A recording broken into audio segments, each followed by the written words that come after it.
تلفنم بیشتر از 3 تا زنگ حق ندارید بزنید. 3 بار که زنگ خور قطعش کن. شماره تو افتاده. اون دوستت اگه میخواد جوابت بده جوابت میده، اگه این معذوریت هایی که گفتم نداشته باشه. یا اگر 3 بار زنگ زدی یه پیام مؤدبانه براش بفرست.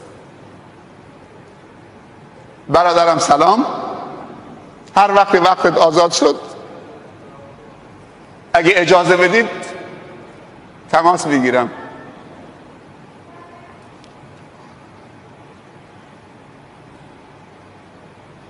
اینم حریم شخصی است.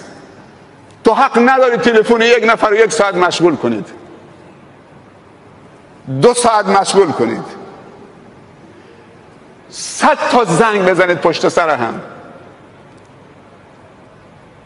بعد اگر رو نتونست جواب بده یا نخواست جواب بده که حق داره،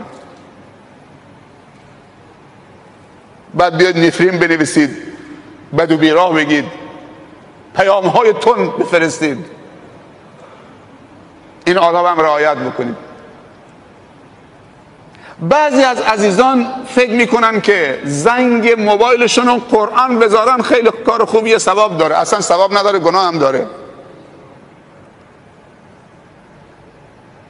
زنگ موبایلشون آیات قرآن گذاشته، تا زنگ زدید بلافاصله قرآن میخونه. خیلی اشتباس.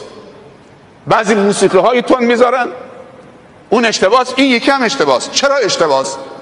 چون خداوند گفته اذا قرئ القرآن فاستمعوا له و انصتوا. اگر قرآن تلاوت